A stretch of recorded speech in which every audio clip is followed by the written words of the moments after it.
Quem escuta sabe. Hora de fazermos aquela conexão com Jamil Chad, que está ao vivo em Genebra, na Suíça. E hoje vamos falar sobre essa investigação dos Estados Unidos em relação ao Brasil, podemos dizer contra o Brasil, porque agora o governo Donald Trump anunciou que, por conta da conclusão dessa investigação, eles sugerem a imposição de novas tarifas de 25% em cima de produtos brasileiros. Jamil, nos ajuda a organizar essas informações, porque elas parecem que chegam meio de supetão. Tarifaço era uma coisa que estava no passado, ressurgiu, só estava adormecida. Bom dia. Bom dia, Joana. Bom dia, Felipe. Bom dia a todos. Olha, eu acabei de ler as 110 páginas do processo. Então, tenham paciência comigo, que eu vou tentar explicar, mas não é exatamente, eu diria, simples. Por quê? Em primeiro lugar, aquele tarifaço que nós vivemos em 2025, ele foi retirado. Mas ele não foi retirado por conta de uma negociação bilateral. Ele foi retirado, Joana, porque a Suprema Corte americana disse que o governo norte-americano, o governo Donald Trump, não tinha o direito de colocar aquelas tarifas, que aquilo ali era uma prerrogativa do Congresso americano, não do Executivo. Então eles tiveram que ser retirados. Agora, não só para o Brasil, para vários países no mundo. Só que enquanto isso acontecia, o governo norte-americano tinha aberto uma investigação contra o Brasil por práticas desleais no comércio. E é isso que foi concluído agora. O que esse relatório traz é basicamente as conclusões dessa investigação. Afinal de contas, o Brasil violou as regras do comércio e prejudicou as empresas americanas ou não? A conclusão da Casa Branca é que sim, que o Brasil prejudica as empresas americanas e que, portanto, uma tarifa de 25% deve ser colocada sobre todos os produtos. Mas aí você vai pegar a lista lá, o documento. O documento tem várias e várias páginas com a lista dos produtos que vão ficar isentos, ou seja, aqueles que não vão ter a tarifa de 25%. Por quê?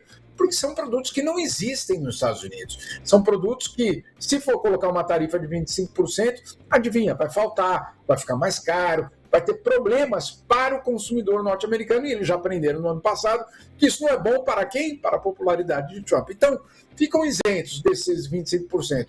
Frutas, laranja, por exemplo, limão, manga, mamão, vários outros produtos, mas também aeronaves e motores, ou seja, a Embraer. Então, esse é um primeiro capítulo. Vamos esclarecer isso para começar. Agora, então está valendo a tarifa de 25% contra todo mundo? Não.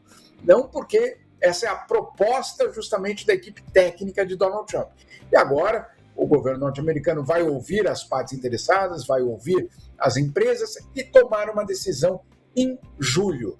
Na verdade, há uma audiência no meio do caminho, no dia 6 de julho tem uma espécie de uma audiência para ouvir todos os lados, e aí, finalmente, o governo de Donald Trump, e é o próprio presidente que tem a palavra final, vai decidir se sim ou não. Não é por acaso, Joana, que no governo brasileiro, eu já escutei hoje, que, na verdade, isso aqui não é uma investigação, isso é uma chantagem, isso é uma espécie de, olha, eu tenho isso aqui tudo contra vocês, como é que vocês querem negociar? O que é que vocês querem ceder para eu não aplicar agora essa tarifa tão elevada? Porque os argumentos são vários. Então, só para a gente trazer alguns deles aqui. Em primeiro lugar, o PIX, né? Segundo o governo norte-americano, o PIX é injusto com as empresas americanas, claro, as empresas de cartão de crédito. Porque, claro, nós no Brasil fazendo pagamentos por PIX e não estamos usando os cartões de crédito de marcas americanas. Então, isso está supostamente prejudicando as empresas americanas. Em primeiro lugar, o PIX. Em segundo lugar, começa a ficar estranha a história.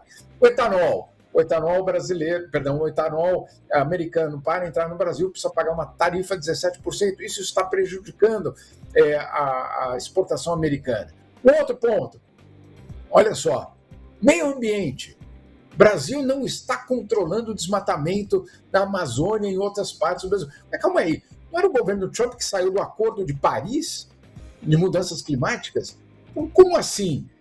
O governo que saiu dos mecanismos de controle, basicamente, contra o desmatamento no mundo, está acusando o outro governo de não cumprir as metas ambientais e, por isso, está prejudicando as empresas americanas. Olha só a dimensão, a complexidade. Tem outros pontos, por exemplo, corrupção. Segundo o governo norte-americano, o Brasil não luta contra a corrupção de forma suficiente. Curiosamente, nesse capítulo, não há nenhuma menção ao fato de que Sérgio Moro saiu do governo Bolsonaro, acusando o governo Bolsonaro de ter feito o desmonte da luta contra a corrupção no Brasil. Nada, né? Nenhuma referência a isso. E assim vai, e assim vai. Enfim, são vários argumentos, inclusive sobre as plataformas digitais, sobre o STF. Enfim, é basicamente uma investigação ampla e que pega muitos setores, eu diria, da vida política do Brasil. Lembrando, né, Jamil, que nós estamos falando de uma decisão ou de uma recomendação do Escritório de Comércio Exterior dos Estados Unidos que nada tem a ver com outros riscos que a economia brasileira pode passar a ter com a decisão da semana passada. Então, é sempre bom a gente deixar claro para a arquibancada, para um dos lados específicos da arquibancada, que a coisa já não piorou ainda, mas pode piorar mais, né, Jamil? Exato.